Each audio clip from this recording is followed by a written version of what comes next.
श्री गणेशाय नमः. अवधूत चिंतन श्री गुरुदेव दत्त. श्री स्वामी समर्थ. जय जय स्वामी समर्थ. स्वामी भक्तांनी वर दिलेल्या दोन पर्यायपैकी एका पर्यायाला स्पर्श करा आणि स्वामी तुम्हाला कोणता प्रवचन देत आहे ते जाणून घ्या. श्री स्वामी समर्थ. माझ्या स्वामी भक्तांनो, बंधूंनो आणि भगिनींनो, तुमच्या सर्वांना माझं मनपूर्वक नमस्कार. श्री स्वामी समर्थ महाराज चरणी कोटी कोटी प्रणाम.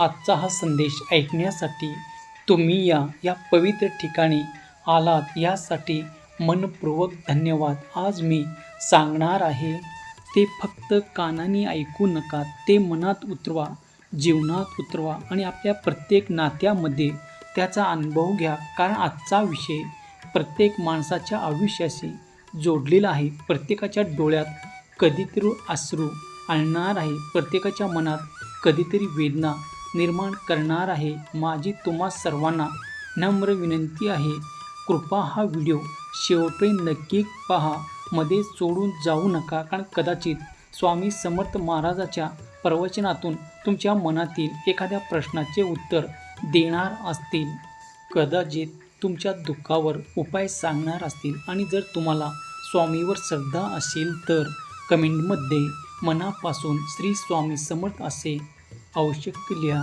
तुमच्या त्या एका नामस्मरणाने अनेकाच्या मनात श्रद्धेचा दिवा पेटवू शकतो. भक्तांनो, या जगात प्रत्येक माणूस प्रेम शोधतो, आपलेपणा शोधतो, मान सन्मान शोधतो, पण अनेक वेळा आपल्याला त्याच्या बदल्यात मिळतं ते अपेक्षा, दुर्लक्ष, अपमान आणि विश्वासघात. आपण कोणासाठी किती झटलो, किती तयार केलो, कितीही प्रेम दिलं तरी काही लोक आपल्या प्रेमाची किंमत करत नाहीत. उलट आपण जितके त्याच्या मागे धावतो तितके ते आपल्याला गृहीत धरतात. आपण त्यांना प्रत्येक वेळी उपलब्ध असतो म्हणून त्यांनी आपली किंमत उरत नाही. स्वामी समर्थ महाराज सांगतात की जीवनात प्रत्येक गोष्टीला मर्यादा असते. प्रेमाला मर्यादा असते, त्यागालाही मर्यादा असते आणि सहनशीलतेलाही मर्यादा असते. स्वतःचा स्वाभिमान गमवून केलेलं प्रेम हे प्रेम नसते, ते स्वतःवर केलेलं अन्यायाची सुरुवात असते. जिथे तुमच्या मनाचा, भावनाचा, वेळेचा आणि विश्वासाचा आदर होत नाही तिथे वारंवार स्वतःला सिद्ध करण्याची गरज नसते. आज अनेक घर तुटत आहेत, अनेक नाती फक्त नावापूर्वी आहेत, कारण लोकांना प्रेमापेक्षा स्वार्थ महत्त्वाचा वाटू लागला आहे.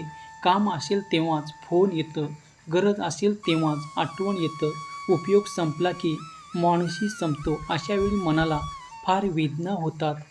आपण विचार करतो की मी इतके चांगले वागलो तरी माझ्याबरोबर असे का झाले. पण स्वामी म्हणतात, बाळा, जग बदलण्याचा प्रयत्न करू नकोस, स्वतःला मजबूत बनव. ज्याला स्वतःची किंमत माहीत असते तो प्रत्येक ठिकाणी स्वतःला विकायला जात नाही. सूर्याला कधी कोणाला सांगावे लागत नाही की मी प्रकाश देतो. फुलाला कधी सांगावे लागत नाही की माझ्यात सुगंध आहे. नदीला कधी सांगावे लागत नाही की मी ताण भागवते. त्याचप्रमाणे चांगल्या माणसाला स्वतःचे चांगलेपण सिद्ध करण्यासाठी आयुष्यभर धावण्याची गरज नसते. कधीकधी शांतपणे मागे होणे, काही लोकांना इग्नोर करणे, वाद टाळणे आणि आपल्या मनाची शांती जपणे ही सर्वात मोठी साधना असते. कारण प्रत्येक वाद जिंकूनही मन हरले तर त्या विजयाचा उपयोग नसतो. स्वामी समर्थ शिकवतात की बाहेरच्या जगावर विजय मिळवण्यापेक्षा स्वतःच्या मनावर विजय मिळवणे अधिक मोठं आहे. आजपासून एक गोष्ट लक्षात ठेवा, जे लोक तुमची किंमत करत नाही त्याच्या मागे आयुष्य वाया घालवू नका. जे तुमच्या डोळ्यातील अश्रू पाहूनही शांत राहतात त्याच्याकडून प्रेमाची अपेक्षा करू नका. आणि जे तुमच्या आनंदात आनंदी होत नाही त्याच्याकडे स्वतःचे सुख कधीच गमवू नका. स्वामी समर्थ म्हणतात, जिथे तुमचा सन्मान नाही तिथे तुमची उपस्थितीही व्यर्थ आहे. म्हणून स्वतःचा स्वाभिमान जपा, मन शांत ठेवा, कर्म करत राहा आणि प्रत्येक दिवस स्वामीच्या नामस्मरणाने सुरू करा. योग्य वेळ आली की ज्यांनी तुम्हाला दुर्लक्ष केले त्यांना तुमची किंमत समजेल. पण त्यावेळी तुमच्या मनात सूड नसेल, फक्त शांतता असेल. कारण स्वामीची कृपा तुमच्यासोबत असेल. स्वामी भक्त हो, या जगात सर्वात मोठी चूक कोणती असेल तर ती म्हणजे स्वतःच्या आनंदाची चावी दुसऱ्याच्या हातात देणे. आपण किती लोकांना खुश ठेवण्याचा प्रयत्न करतो. प्रत्येकाला आपले मानावे, प्रत्येकाने आपल्यावर प्रेम करावे, प्रत्येकाने आपली स्तुती करावी अशी मनाची इच्छा असते. पण स्वामी समर्थ महाराज सांगतात, बाळा, ज्या दिवशी तू सर्वांना खुश करण्याचा प्रयत्न करशील त्या दिवशी तू स्वतःला हरवून बसशील. कारण या जगात प्रत्येकाची विचारसरणी वेगळी आहे. काही लोकांना तुमचं यश खटकते, काहींना तुमचा साधेपणा खटकतो, तर काहींना तुमचे शांत राहणेही सहन होत नाही. म्हणून प्रत्येकाच्या मनात स्थान मिळवण्यापेक्षा स्वामीच्या चरणी स्थान मिळवण्याचा प्रयत्न करा. कारण माणसाची मन एक क्षणाला बदलतात, पण स्वामीची कृपा कधी बदलत नाही. आज अनेक घरामध्ये बोलण्यापेक्षा अबोला जास्त आहे. एक छोट्याशा गैरसमजामुळे अनेक वर्षाची नाते तुटतात. भाऊ भावाशी बोलत नाही, मुलगा आई वडिलापासून दूर जातो, पती पत्नीमध्ये प्रेम असूनही अहंकार आडवा येतो आणि प्रत्येक जण म्हणतो पहिले त्यांनी माझ्याशी बोलावे. पण स्वामी म्हणतात, अहंकार हा नात्याचा सर्वात मोठा शत्रू आहे. जिथे अहंकार वाढतो तिथे प्रेम कमी होतं, जिथे स्वार्थ वाढतो तिथे विश्वास संपतो आणि जिथे विश्वास संपतो तिथे नाती फक्त नावापुरते उरते. पण याचा अर्थ प्रत्येक नातं टिकवण्यासाठी स्वतःचा अपमान सहन करावा असा नाही. स्वामी समर्थांनी कधीही अन्याय सहन करायला सांगितलं नाही. त्यांनी संयम शिकवलं पण गुलामी नाही. त्यांनी प्रेम शिकवलं पण आत्मसन्मान गमवायला सांगितले नाही. म्हणून जेव्हा एखादी व्यक्ती वारंवार तुमच्या मनाला दुखवते, तुमच्या भावनाची थट्टा करते, तुमच्या चांगुलपणाचा गैरफायदा घेते, तेव्हा त्या व्यक्तीपासून शांतपणे दूर जाणे हा प्लॅन नसतो. ती स्वतःच्या आत्म्याची लक्ष्य असते. लक्षात ठेवा, इग्नोर करणे म्हणजे द्वेष करणे नव्हे.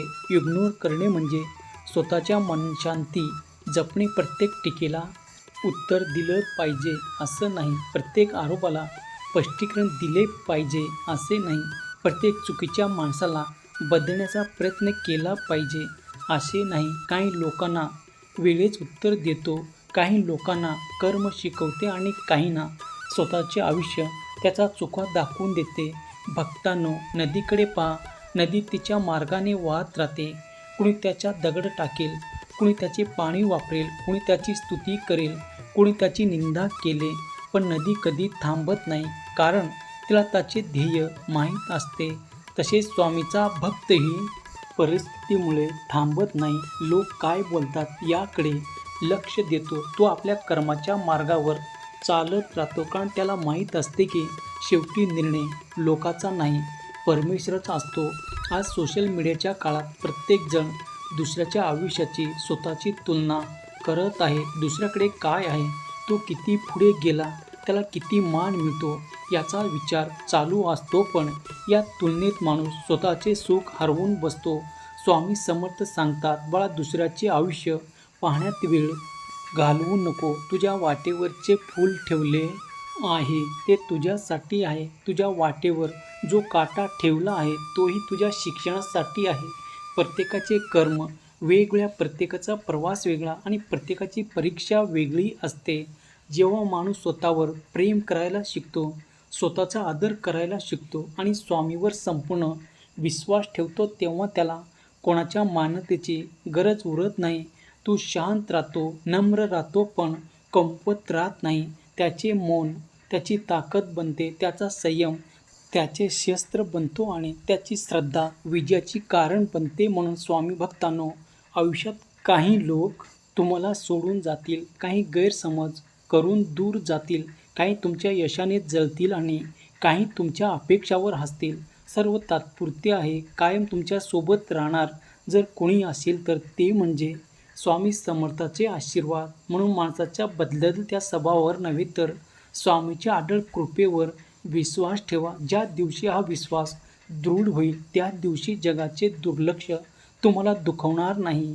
उलट तुमचे मन अधिक मजबूत आणि अधिक आनंदी होईल. भक्तांनो, स्वामी समर्थ महाराज नेहमी सांगतात की माणसाचे खरे सामर्थ्य त्याच्या आवाजात नसते तर त्याच्या संयमात असते. श्री स्वामी समर्थ. धन्यवाद.